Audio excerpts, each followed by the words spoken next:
আসসালামু আলাইকুম। আজকে আমি শুরু করব Microsoft office 365 which is integrated with AI or Copilot। Normal যে আমরা অফিস প্রোগ্রাম ইউজ করি তার চাইতে অনেক বেশি অ্যাডভান্স, এবং যেহেতু এআই ইন্টিগ্রেটেড, আমাদের এক্সেলে কাজ করতে গেলে যে ফর্মুলা বা টেকনিক ইউজ করতে হয় এটা আমাদের জন্য অনেক বেশি কমফোর্টেবল এবং অনেক বেশি ইজি। তো পেইড ভার্সন যদি হয়ে থাকে, যেহেতু আমি ফ্রি ভার্সন ইউজ করতেছি, কিছু লিমিটেশন অবশ্যই আছে। যারা পেইড ভার্সন অফিসে বা বিজনেসে ইউজ করতেছে তারা কোপাইলটকে এজেন্ট হিসেবেই ব্যবহার করতে পারতেছে। অটোমেটিক্যালি একবারে এক্সিস্টিং শিটে তারা ফর্মুলা করে নিতে পারে বা যে কোনো ধরনের চ্যাট বা ড্যাশবোর্ড তৈরি করতে পারে। তো যাই হোক, আমি বেসিক এক্সেল থেকে শুরু করে স্টেপ বাই স্টেপ অ্যাডভান্স এক্সেলে যত রকম টুলস টেকনিক আছে সবকিছুই আমি দেখাবো। তো আশা করি সবাই সাথে থাকবেন এবং সাবস্ক্রাইব করবেন আমার এই চ্যানেলটি। তো আমরা প্রথমে যে এক্সেল শিটটি ওপেন করছি, এটা একটা জাস্ট ডেমো কিছু ডাটা আপনারা সবাই দিতে পারছেন। এখানে সেকশন বা আরএমপিএম কোড, এটা জাস্ট ডাটা, ফর্মাল ডাটা। আমি প্রত্যেকটা আমাদের যে রিবন বারে যে ফাইল মেনু বা হোম মেনু, আমি one by one step by এভাবে যাব, এবং আমরা দেখবো কার মানে কোন ফাইল মেনুর কোনটা কি কাজ। যেহেতু আমাদের অ্যাজ ইউজুয়াল যে এক্সেল তার চেয়ে একটু ভিন্নতা আছে এখানে। তো যাই হোক, যেমন আমি এখানে ফাইল মেনুতে যাচ্ছি, এখানে নিউ অর্থাৎ ব্লাঙ্ক যে ওয়ার্কবুক অলরেডি আমি আছি এটা, বা কোনো টেমপ্লেট যদি আনতে চাই সেটা।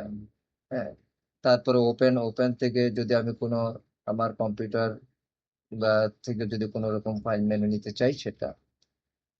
দেন আছে শেয়ার। আমি যদি আমার এই এক্সিস্টিং ওয়ার্কবুকটি সেটি যদি শেয়ার করতে চাই, এটা শেয়ার, বা তার লিঙ্ক যদি আমি কোথাও শেয়ার করতে চাই, এটা সেই অপশন।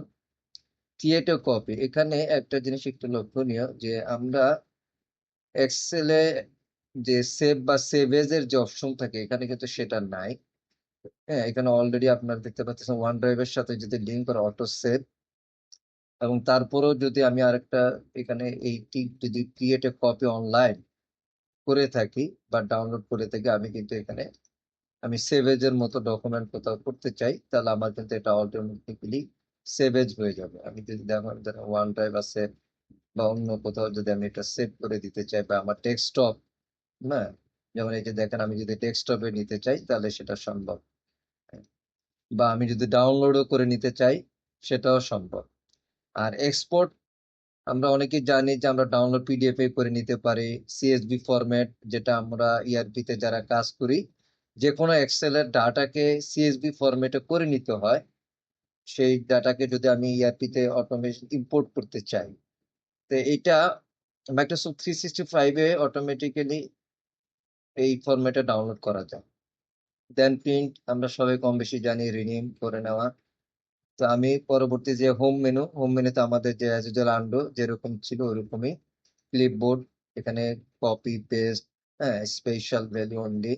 আচ্ছা, কপি পেস্টের কিছু আমি ডাটা যদি দেখাই, যেমন এখানে ভ্যালু অনলি আছে, formula only, format, link to source, keep source. যেমন আমি এটা কপি করলাম, কপি করার পরে আমার মনে হচ্ছে যে না, আমি এটাকে ট্রান্সপার র ট্রান্সপার র কাজ করতেছি রেঞ্জ।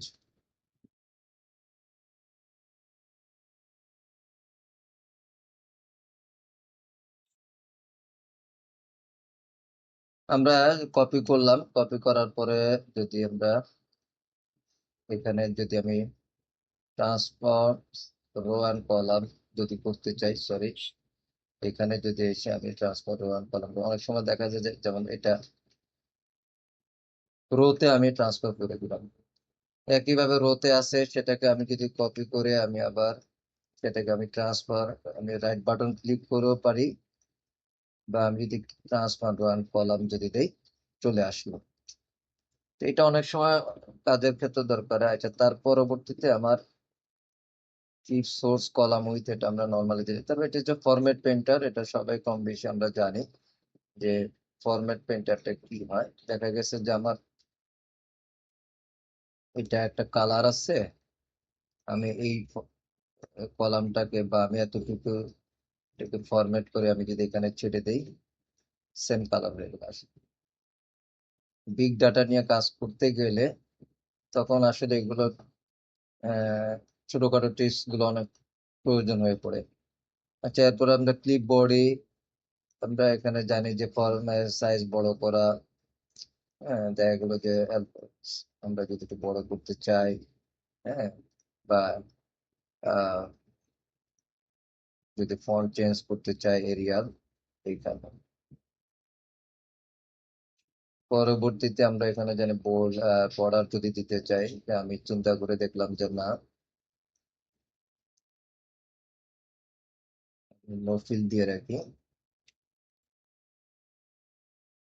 বর্ডার দিলাম। এখান থেকে ড্র বর্ডার এগুলো কম বেশি সবাই আমরা জানি। ফিল কালার, এটা আগে দেখিয়েছি, ফিল কালার বিভিন্ন কালার বা গ্রে কালার যেভাবে দিতে চাই সম্ভব, বা শুধু যদি আমি ফন্টকে কালার করতে চাই যে না আমি এটাকে কালার করবো রেড কালার। হ্যাঁ, আমি জাস্ট বেসিক গুলো আজকে একটু দেখাবো এই ক্লাসে, পরবর্তীতে আমরা সামনে আরো এগিয়ে যাব। মোর ফন্ট কালার, আরো বেশ কিছু কালার আছে এখানে এগুলো কাজ করতে গেলে। তারপর আমি যদি এখানে টেক্সট অ্যালাইনমেন্ট করি, যেমন আমি এটাকে নর্মালি সবগুলো ফরম্যাট পেন্টারটা আমি নর্মাল করে ফেললাম একবারে। তারপরে অ্যালাইনমেন্টের বিষয়টা যদি দেখি, আমি এখানে যেন এটা সেন্টার করব, হ্যাঁ, বা লেফট সাইড অ্যালাইন করি বা রাইট সাইড অ্যালাইন করি, এটার বা সেন্ট্রালে করলাম। হ্যাঁ, ইনক্রিজ ইনডেন্ট অনেক সময় লাগে, ডিক্রিজ ইনডেন্ট। হ্যাঁ, আর র্যাপ টেস্ট আমরা সবাই জানি যে র্যাপ টেস্টটা খুবই গুরুত্বপূর্ণ যখন এটা কলাম ছোট বড় করার ক্ষেত্রে। আমি র্যাপ টেস্ট করলাম। এরপর মার্কসটা আমি যদি একটা কলাম একটু বড় করে নিই, সরি, মার্কসটা দেখি, জান আমি সেকশন এখানে একটা টাইটেল ইউজ করে কপি করলাম, বাট এটাকে আমি মার্কস করতে চাচ্ছি।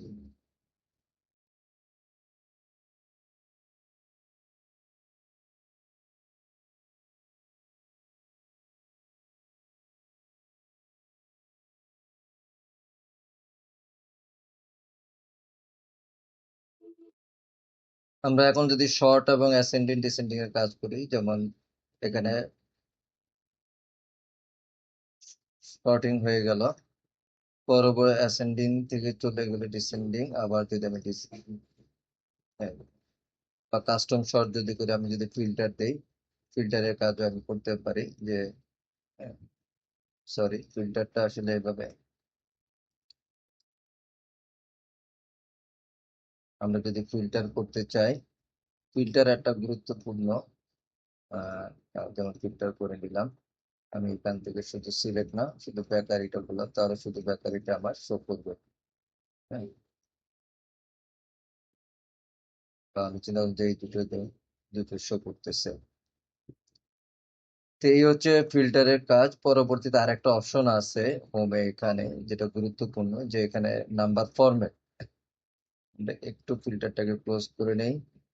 আচ্ছা, এখানে আছে নাম্বার ফরম্যাট। এই যে আমার যে আমরা যে নাম্বার ফরম্যাট জেনারেল, এখান থেকে আসি নাম্বার কারেন্সি অ্যাকাউন্টিং 7%, ওগুলো করে যেতে পারে।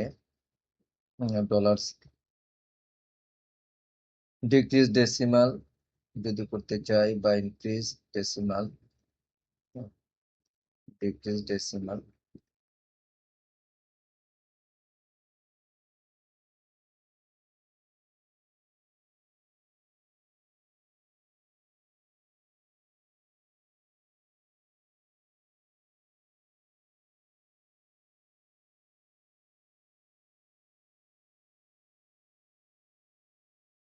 আচ্ছা, এর পরবর্তীতে আমরা ইনসার্ট গেলাম। ইনসার্টে পিভট টেবিল, প্রথমেই পিভট টেবিল আছে, আমি যদি একটা পিভট টেবিল করতে চাই এখানে, আমরা একটু পিভট টেবিলের কাজটা দেখে নিলাম যে না আমি পুরোটা সিলেক্ট করে অলরেডি হয়ে গেল টেবিল এবং রেঞ্জ। আমি পরবর্তীতে আমি এক্সিস্টিং ক্লিক করলাম বা নিউ শিটে যদি ক্লিক করি আরেকটা শিটে চলে যাবে, বা আমি যদি এক্সিস্টিং শিটে রাখলাম এবং সেখানে যদি আমি ক্লিক করলাম আমার এক্সিস্টিং শিটে চলে আসবে। অলরেডি আমি দেখলাম যে পিভট টেবিলের সেটিংটা চলে আসছে, যেখানে আমি সেকশনকে ফিল্টারে দিলাম এবং সেলস ভ্যালুকে আমি রোতে দিলাম RMPM ভ্যালুতে, যেভাবে আমি নিতে চাই আমার পক্ষে সেটাই সম্ভব। পিভট টেবিলের কাজটা আরো ডিটেলসে দেখবো, জাস্ট আমি দেখলাম যে এখন এখান থেকে যদি আমি শর্টিং করে আমি শুধু বেকারি সেকশন দেখতে চাই তাহলে দেখা সম্ভব। বেকারি সেকশনের সেলস, লেবার কস্ট, RMPM। একইভাবে আমি যদি শুধু ড্রিঙ্ক সেকশন দেখতে চাই তাহলে শুধু drink section, drink section multiple item যদি করতে চাই যে না আমি সবগুলাই ফিল্টার রাখলাম, তবে এট এ টাইম সবগুলো সেকশনে চলে আসলো। তো পিভট টেবিলের আমরা নেক্সট আর একটা ক্লাসে আমরা পুরো ডিটেলস একটা পিভট টেবিল নিয়ে আমি একটা ক্লাস নিব। আচ্ছা, এর পরবর্তীতে আমি ক্রিয়েট করে দিলাম। আমি টেবিলে যদি যাই, টেবিলে আমরা সবাই কম বেশি পরিচিত। এখানে বলছে access the option, sorry header দিতে হবে। আমি যে কোনো একটা নাম দিয়ে দিলাম, দেন আমি টেবিল।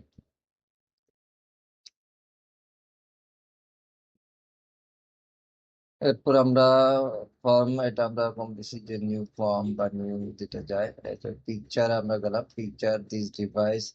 আমরা যদি কোনো পিকচার ইনসার্ট করতে চাই যে কোনো একটা পিকচার আমি ড্যাশবোর্ড এনপিআই নিয়ে আসলাম,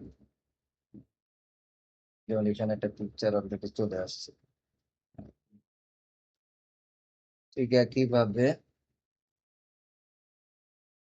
স্টক ইমেজ, অর্থাৎ আমার ড্রাইভে, কম্পিউটার ড্রাইভে বেশ কিছু অনলাইনে আমাদের কিছু পিকচার দেওয়া থাকে, সেখান থেকে আমি পিকচার ইনসার্ট করতে পারি। দেখি স্টক ইমেজ বেশ কিছু স্টক আছে, কাস্টম স্টক টাইপের আছে, স্টিকার আছে, যেটা আমি ইনসার্ট করতে চাই। হ্যাঁ, এখানে দেখেন গো প্রিমিয়াম অপশন আছে, প্রিমিয়ামে গেলে আরো বেশ কিছু, যেমন ফ্লাওয়ার নিব, একটা ফ্লাওয়ার, যদি এটা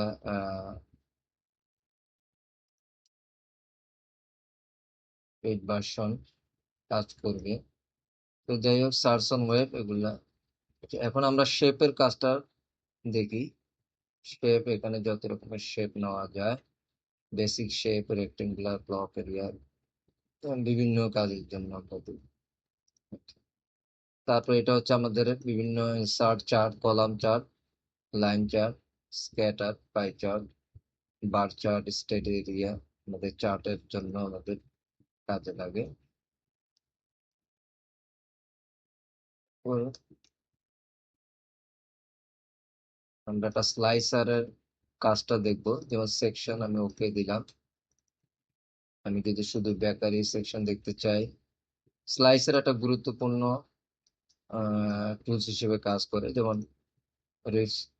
সাধারণত ড্যাশবোর্ডে বা প্রেজেন্টেশন করতে গেলে এটা খুবই important.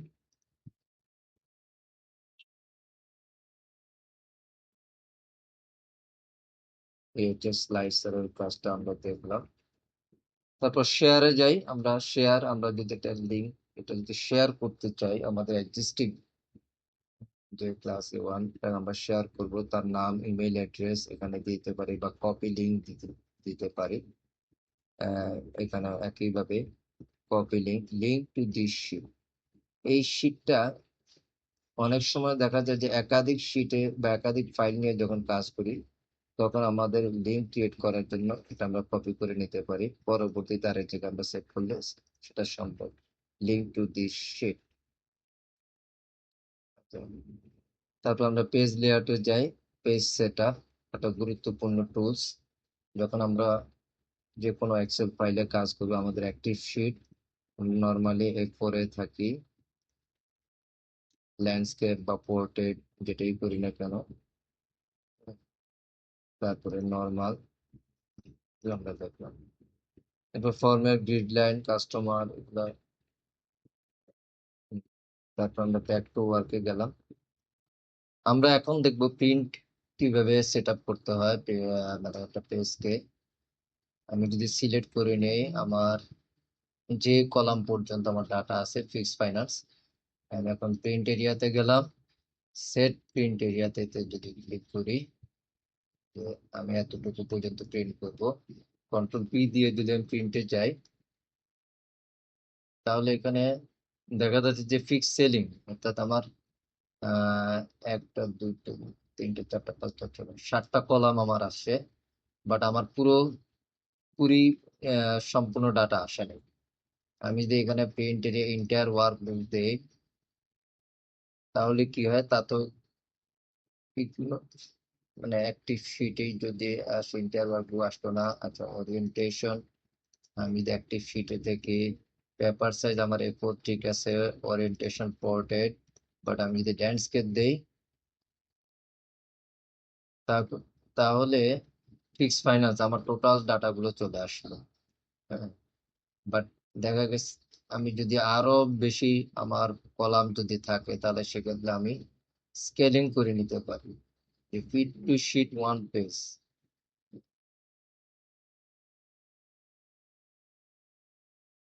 Fit to sheet one page, fit all column, fit all column, তাহলে আমাদের সব ডাটা চলে আসবে। স্কেলিং যদি করে নিতে চাই, কাস্টমস, আমি যদি কাস্টমস দিই, এখানে আমরা স্কেল পার্সেন্টেজ, অনেক ডাটা থাকে যখন আমরা একটা পেজে আনতে চাই কিন্তু সম্ভব হয় না, তখন আমরা স্কেল করে নিতে পারি। আমি যত বেশি কমাবো, তবে 60%-এর বেশি কমানো ঠিক না। এই যে আমার সম্পূর্ণ ডাটা ওয়ান পেজে চলে আসছে, এতে করে আমাদের প্রিন্ট, আমার যদি আরো 5-6টা কলাম থাকতো পাশে, তাহলে সেখানে আমি আমি কমি যদি স্কেলটা পার্সেন্টেজটা কমিয়ে দিতাম, তাহলে এক পেজে চলে আসবে প্রিন্ট করতে গেলে। তো এটা নর্মালি প্রিন্ট করতে গেলে একটা স্কেলিংটা করে দিতে হবে, 60-65%-এর বেশি কমানো ঠিক না। তো ধন্যবাদ, আজকে এই পর্যন্তই। আমরা নেক্সট ক্লাসে আরো দেখবো কিভাবে আরো অ্যাডভান্স কাজ করা যায়। জাস্ট এ মিনিট, আমি একটা জিনিস একটু অমিট করে গেছি। সেটা হচ্ছে যে আমরা কোপাইলটের এখানে, যে আমি যে আমার এখানে কোপাইলটটা আছে, আমি এখন কিভাবে কোপাইলটের হেল্প পেতে পারি আমরা এটা একটু দেখি। যেমন আমার কিন্তু অলরেডি এক্সিস্টিং শিটটা কিন্তু কোপাইলটে শো করছে, এখানে বলে দিচ্ছে what data is contained in create a summer of this. আমি যদি কমান্ড দিতে চাই বা আমি যদি বি কলামটার ডাটা গুলো শুধু সিলেক্ট করলে, হ্যাঁ, আমি যদি এখানে বলি তাদেরকে প্রম্পট লিখে দেই যে আমাকে কি করতে হবে। হুম, যে I one to sum into column total.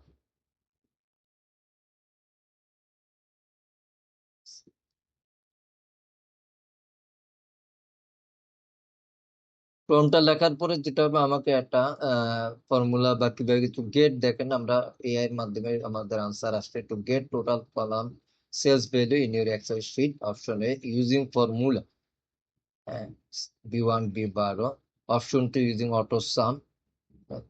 আমরা জেনে নিতে পারলাম যে কিভাবে করা যায়। আমরা যদি এটাকে কপি করে নিই এবং যেমন B2 থেকে B12 আমি যদি এটা এখানে পেস্ট করে দিই, দেখেন আমার অটোমেটিক্যালি কিন্তু কাজটা হয়ে গেল। সো এইভাবে আমি যে অন্য ডাটা গুলোকে আমি এইভাবে করে নিতে পারি, সেটা সম্ভব। তো এর মাধ্যমে আরো অনেক কাজ করা পসিবল। যেমন এখানে আমাকে ডাটা অটো সাম কিভাবে করতে হবে সেটা আমাকে বলে দিছে, হোম ট্যাব থেকে অটো সাম। তো এইভাবে আপনি ডিভিশনের কাজ করতে গেলে বা মাল্টিপলের কাজ করতে গেলে বা যে কোনো ধরনের কাজ, আমি যদি চার্ট দিতে চাই, কি করতে চাই, আমি জাস্ট প্রম্পট লিখে দিয়ে এআই কে বুঝিয়ে দিতে হবে যে আমাকে এই কাজটা এভাবে করে নিতে হবে। তো নেক্সট আমরা আরো দেখবো কিভাবে কোপাইলটের মাধ্যমে আরো সুন্দরভাবে প্রেজেন্টেশন করা যায় বা এক্সেলের কাছে। তো ধন্যবাদ আজকে সবাইকে। পরবর্তীতে আমরা ভিউ নিয়ে আর একটা ক্লাস নেব। আজকে এই পর্যন্ত, ধন্যবাদ সবাইকে।